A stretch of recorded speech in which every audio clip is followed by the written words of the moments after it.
Hello everyone. आज हम करेंगे क्लास 12th फिजिक्स का चैप्टर करंट इलेक्ट्रिसिटी का टॉपिक ओम्स लॉ। देखो, बहुत ही इंपॉर्टेंट और बहुत ही कॉमन लॉ है जो हम 10th में भी पढ़ते हैं और इसी तरह 12th में भी ये सेम इसका रिजल्ट है और बहुत ही सिंपल लॉ है।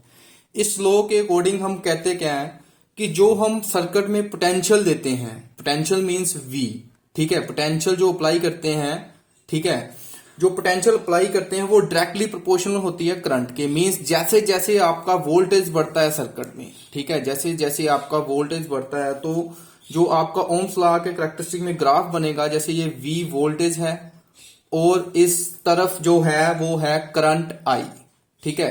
करंट और वोल्टेज जो है वो डायरेक्टली प्रोपोर्शनल है। जैसे जैसे वोल्टेज बढ़ता है वैसे वैसे करंट की वैल्यू जो है वो बढ़ती जाती है। ये ओम्स ने बोला था अपने लॉ में, ठीक है। इसकी जो डेफिनेशन होगी, current flowing through a conductor is directly proportional to the potential difference across the ends of the conductor. Means कि एक कंडक्टर के एंड्स पर जो आपने पोटेंशियल लगाया है, ठीक है, जो आपने पोटेंशियल लगाया है V, करंट जो फ्लो करेगा उस V की वजह से वो डायरेक्टली प्रोपोर्शनल होगा पोटेंशियल के, ठीक है। ये ओम्स ने अपने लॉ में बताया हमको, ठीक है। तो ओम्स लॉ से अगर आप ये डायरेक्टली प्रोपोर्शनल का सिंबल हटाते हो, एक प्रोपोर्शनैलिटी आता है कांस्टेंट R, जिसको आप बोलते हो रेजिस्टेंस। रेजिस्टेंस क्या है? रेजिस्टेंस एक ओपोजिशन फोर्स है जो कि ऑफर्ड की जाती है by the conductor to resist the flow of current.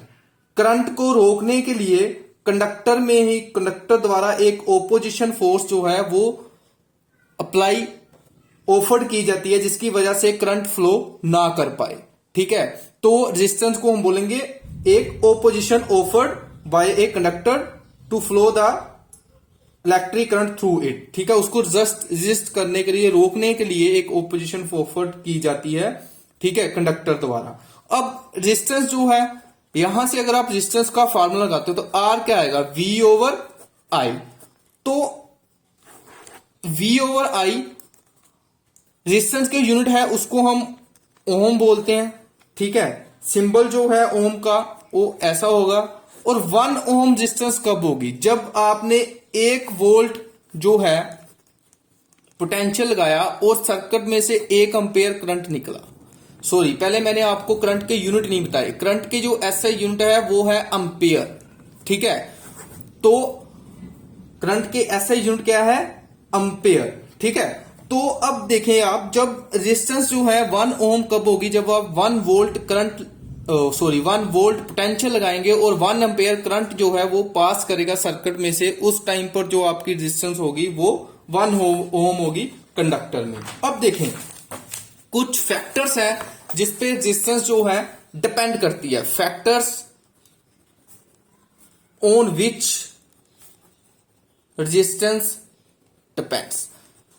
कुछ ऐसे फैक्टर्स जिन पर जो है रेजिस्टेंस डिपेंड करती है, ठीक है।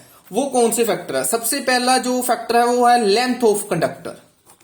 Length of conductor, length of conductor पर जो आपकी है रेजिस्टेंस जो है डिपेंड करेगी सबसे पहले। तो रेजिस्टेंस डायरेक्टली प्रोपोर्शनल किसके मानी जाती है? लेंथ के। जितनी ज्यादा लेंथ होगी कंडक्टर की उतनी ही ज्यादा रेजिस्टेंस की वैल्यू मानी जाती है, ठीक है। उसके बाद सेकंड फैक्टर है area of cross section.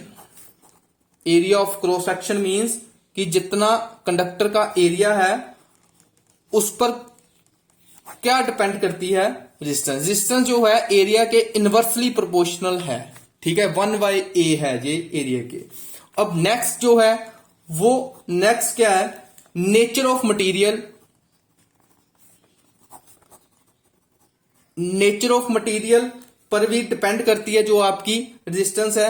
Nature of material तो कैसे डिपेंड करेगी? जैसे फॉर एग्जांपल मान लो रेजिस्टेंस जो होती डायरेक्टली प्रोपोर्शनल किसकी थी? L के और इनवर्सली A के। जब ये कांस्टेंट हटा तो ये एक कांस्टेंट आया, सॉरी प्रोपोर्शनैलिटी हटा तो एक कांस्टेंट आया रो। तो रो को क्या बोलेंगे? Rho is a electrical resistivity. Electrical resistivity of a the material. जितनी ज्यादा रेजिस्टिविटी होगी उतनी ज्यादा रेजिस्टेंस होगी मटेरियल में, ठीक है। तो रेजिस्टिविटी रेजिस्टेंस के इक्वल कब होगी? अगर आप इस फॉर्मूले में देखें, जब कंडक्टर की लेंथ जो है 1 मीटर होगी और एरिया जो है 1 मीटर स्क्वायर होगा, उस टाइम पर जो रेजिस्टिविटी है वो रेजिस्टेंस के इक्वल होगी। जो इलेक्ट्रिकल रेजिस्टिविटी है वो रेजिस्टेंस के इक्वल होगी उस टाइम पर। ठीक है, तो ये कुछ फैक्टर्स है जिस पर आपकी जो रेजिस्टेंस है वो डिपेंड करती है। ऐसे ही आपकी जो रेजिस्टेंस है वो टेम्परेचर पर कैसे डिपेंड करती है। रेजिस्टेंस विद टेम्परेचर, उसका टेम्परेचर के साथ क्या रिलेशन है वो देखेंगे। देखो, मेटेलिक कंडक्टर जितने भी है उनकी रेजिस्टेंस जो है वो इंक्रीज कर जाती है विद इंक्रीज इन टेम्परेचर। जैसे जैसे टेम्परेचर इंक्रीज करेगा वैसे वैसे जो रेजिस्टेंस है वो इंक्रीज कर जाएगी। For small variation temperature resistance की जो मेटल्स में वेरी करती है उसका फॉर्मूला है rho naught 1 plus alpha T minus T naught bracket close. ठीक है, तो सबसे पहले ये देखो ये बात कैसी आई आपकी। जो रो क्या है? रेजिस्टिविटी है जब टेम्परेचर टी था, और रो नोट क्या है? रेजिस्टिविटी जब टेम्परेचर टी नोट था। तो ये टेम्परेचर स्मॉल वेरिएशन में रेजिस्टिविटी कैसे आप कैलकुलेट देखेंगे मेटल्स में, वो फॉर्मूला है हमारा। और अब ये टेम्परेचर टी पर रेजिस्टिविटी और टेम्परेचर टी नोट पर, अल्फा जो है एक कांस्टेंट है जिसको आप बोलेंगे coefficient of resistivity. Coefficient of resistivity, ठीक है। तो अल्फा एक क्या है? Coefficient of resistivity. यहां से अगर आप आर की वैल्यू क्या है हमारे पास? रो एल ओवर ए। ठीक है, आर की वैल्यू क्या है? रो एल ओवर ए। तो अगर आप देखते हो जो आपका टेम्परेचर वेरिएशन है उससे रेजिस्टेंस जो है कैसे वेरिएबल करेगी। जो रो है, ठीक है, वो आपकी रेजिस्टेंस के इक्वल है। तो रो की जगह पर जो आप रेजिस्टेंस लिखेंगे यहां पर R naught 1 plus alpha T minus T note.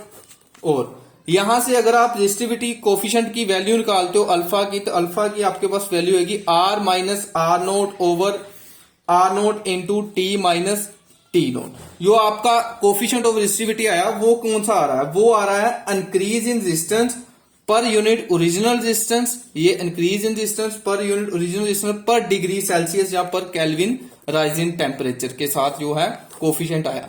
तो ये जो आपने रेजिस्टेंस निकाल ली रेजिस्टिविटी से, टेम्परेचर जो वेरिएशन होगा तब। तो एक बात याद रखना, मेटल्स में जो अल्फा है वो पॉजिटिव रहता है। मेटल्स में जो अल्फा मींस कांस्टेंट जो पॉजिटिव है, और रेजिस्टेंस जो है मेटल्स में वो इंक्रीज करती है विद इंक्रीज इन टेम्परेचर।